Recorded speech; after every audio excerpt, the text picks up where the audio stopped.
కోరిన కోర్కెలు తీర్చే దేవునిగా ప్రాచీన కాలం నుంచి భక్తుల చేత పూజలు పొందుతున్న హనుమకొండ జిల్లా శ్రీ మల్లికార్జున స్వామి బ్రహ్మోత్సవాలకు సమయం సమీపిస్తుంది. భోగి సంక్రాంతి పర్వదినాల్లో తెలంగాణ సహా పలు రాష్ట్రాల నుంచి భక్తులు లక్షల సంఖ్యలో విచ్చేస్తారు. ఐనవోలు శ్రీ మల్లికార్జున స్వామి విశిష్టతకు సంబంధించి ఆలయ ప్రధాన పూజారి రవీంద్రతో మా Warangal correspondent Satish face to face. Shri Inavolu Mallikarjuna Swamy బ్రహ్మోత్సవాలు మరికొద్ది రోజుల్లోనే ప్రారంభం కాబోతున్నాయి. అసలు ఆలయ విశిష్టత ఏంటి, ఇక్కడ దేవునికి ఉన్నటువంటి ప్రశిష్టత ఏంటి అనేటువంటి విషయాన్ని ఆలయ పూజారి ఉన్నారు, వారితో మాట్లాడించే ప్రయత్నం చేద్దాం. చెప్పండి, ఆ ఆలయం యొక్క విశిష్టత ఏంటి అసలు? శ్రీ ఐనవోలు గ్రామవాసాయ శర్వాయ శశిమౌలియే శ్రీమన్ మైలారదేవాయ శుభదాయస్తు మంగళం. మన తెలంగాణ ప్రాంతంలో అతిపెద్ద పుణ్యక్షేత్రాల్లో ఒకటైనటువంటి మన ఐనవోలు మల్లికార్జున స్వామి జాతర బ్రహ్మోత్సవాలు ప్రతి సంవత్సరం కూడా భోగి సంక్రాంతి పండుగ నుంచి ఉగాది పండుగ వరకు అత్యంత వైభవంగా జరుగుతాయి.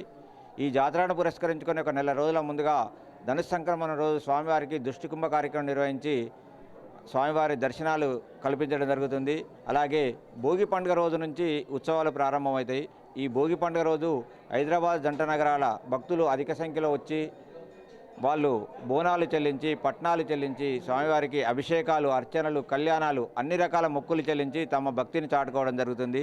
అలాగే మకర సంక్రాంతి పండుగ రోజు ఈ చుట్టుపక్కల ఉన్న గ్రామాల రైతులందరూ కూడా మనకు బాగా వర్షాలు కురిసి పంటలు సమృద్ధిగా పండాలనే ఉద్దేశంతో తమ ఎడ్ల బండ్లతోటి ప్రభలు నిర్వహించడం జరుగుతుంది. అలాగే పూర్వకాలం నుంచి కూడా ఈ గ్రామానికి చెందిన మారనేని వంశస్థులు పెద్ద రథం షిడి రథాన్ని వాళ్ళు ఈ వాహన సేవగా ప్రదర్శించి వాళ్ళ భక్తిని చాటుకోవడం జరుగుతుంది.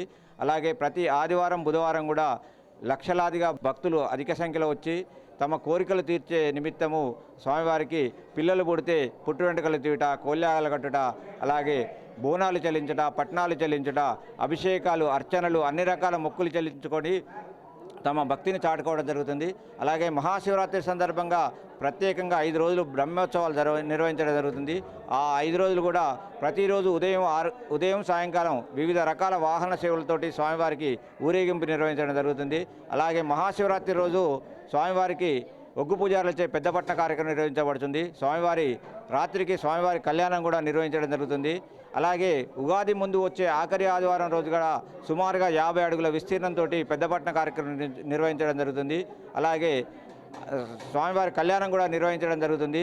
అలాగే ఈ స్వామివారి ఉత్సవాలు ప్రతి సంవత్సరం కూడా భోగి సంక్రాంతి పండుగ నుంచి ఉత్సవాలు జరుగుతాయి. ఉగాది తర్వాత దేవాలయం తలుపులు పడతాయి అనేది ప్రచారంలో ఉన్నది. అలాంటిది ఏమీ జరగదు. 365 రోజులు కూడా దేవాలయం తీసే ఉంటుంది. ప్రతిరోజు కూడా ఉదయం 6 గంటల నుంచి మధ్యాహ్నం 1 గంట వరకు, మరియు మధ్యాహ్నం 3 గంటల నుంచి రాత్రి 8 గంటల వరకు కూడా దర్శనాలు ఉంటాయి. అలాగే ప్రతి నెల కూడా మాస శివరాత్రి రోజు, మాస సంక్రాంతి రోజు కూడా స్వామివారికి మహాన్యాసపూర్వక రుద్రాభిషేకము, అలాగే స్వామివారి కళ్యాణము, ఒగ్గు పూజారులచే పెద్దపట్నము, రుద్రహోమం కూడా నిర్వహించడం జరుగుతుంది. మల్లికార్జున స్వామి అనగానే నిష్ఠతోటి పూజలు జరుగుతూ ఉంటాయి. అసలు మల్లికార్జున స్వామి చరిత్ర ఏంటి అసలు? ఇక్కడ ఈ స్వామివారు శివస్వరూపంగా, శివుని అవతారంగా చెప్పడం జరుగుతుంది. ఈ స్వామివారు 2 మణిమల్లాసురులు అనే రాక్షసులు ఉంటారు. వాళ్ళు బ్రహ్మదేవుని గురించి తపస్సు చేసి వరం పొందుతారు. వాళ్ళు ఏంటంటే మాకు ఎర్రబొట్టు పెట్టుకునే వాళ్ళతోటి కానీ తెల్లబొట్టు పెట్టుకునే వాళ్ళతోటి కానీ చావు లేకుండా వాళ్ళు వరం కోరుకుంటాడు. ఆ వరగర్వంతో వాళ్ళు దేవతలను, ఋషులను అందరినీ ఇబ్బందులకు గురిచేయగా వీళ్ళు మొదటగా శ్రీ మహావిష్ణువు దగ్గరికి పోతే వాళ్ళు నేను కాదు శంకరుడే తీరుస్తాడని వాళ్ళందరూ కూడా మళ్ళీ ఆ పరమశివుని వేడుకోవడం జరుగుతుంది. వాళ్ళ మొలను ఆరకించి స్వామివారు మీకు అభయం ఇచ్చి పంపించడం జరుగుతుంది. మీకు ఏమి ఇబ్బంది లేదు, వాళ్ళిద్దరిని నేనే చంపుతా అని వాళ్ళకి అభయం ఇచ్చి పంపించడం జరుగుతుంది. ఆ రాక్షసులను చంపేటందుకు శివుడు ఒక రాజుగా పుట్టాడని చెప్తారు. ఈ స్వామివారు కర్ణాటక ప్రాంతంలో మైలార్ అనే గ్రామంలో పుట్టడం జరుగుతుంది. ఆ రాక్షసులను వాళ్ళు ఎర్రబొట్టు పెట్టుకున్నా తెల్లబొట్టు పెట్టుకున్నా చావరు కాబట్టి వాళ్ళని ఈ పసుపు పూసుకొని సంహరించడం జరుగుతుంది. అందుకే ఈ పసుపును ఇక్కడికి వచ్చే భక్తులందరూ కూడా కిలల కొద్దిగా పసుపును తీసుకొచ్చి ఇక్కడ స్వామివారి చేతిలో వేసి స్వామివారి చేతిలో బండారాన్ని దీన్ని బండారు అంటారు.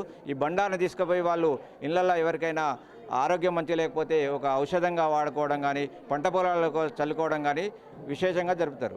ఆలయ నిర్మాణం ఎప్పుడు జరిగి ఉంటుంది? అసలు ఇది ఎవరి చేతిలో జరిగి ఉంటుంది? ఈ దేవాలయం సుమారుగా 1300 సంవత్సరాల క్రితం చాళుక్యరాజుల కాలంలో నిర్వహించడం జరిగింది. మన తెలంగాణ ప్రాంతంలో పెద్ద దేవాలయం అంటే ఇదే. ఇక్కడ ఈ ప్రాంతంలో ఆచారం ఏంటంటే ఈ దేవుణ్ణి దర్శనం చేసుకున్నాకనే ఇళ్ళలో ఏ శుభకార్యాలైనా చేసుకుంటారు. మళ్ళీ ఏ దేవుడి దగ్గరికి పోవాలన్నా ఫస్ట్ ఐనవోలు మల్లికార్జున స్వామి దర్శనం చేసుకున్నాకనే వేరే దేవుళ్ళ దగ్గరికి పోవడం కూడా పూర్వకాలం నుంచి కూడా మనకు ఆచారంగా వస్తున్నది. రైట్, ఇది పరిస్థితి. అయినవోలు మల్లికార్జున స్వామి అత్యంత నిష్ఠతో పూజలు జరిపేటువంటి దైవం. ముందుగా ఇక్కడ మొక్కిన తర్వాతనే ఏ దేవాలయానికైనా వెళ్ళడం అనేటువంటిది కొంతకాలంగా ఆనవాయితీగా వస్తున్నటువంటి విషయాన్ని చెప్తున్నారు. ఇక్కడ మొక్కిన మొక్కులు తీరుతాయి, కోరినటువంటి కోరికలు తీరుతాయని భక్తుల యొక్క విశ్వాసం ఉంటుందని ఆలయ పూజారి చెప్తున్నటువంటి పరిస్థితి ఉంది. కెమెరా పర్సన్ భిక్షపత్తో సతీష్ రాజ్ న్యూస్, అయినవోలు.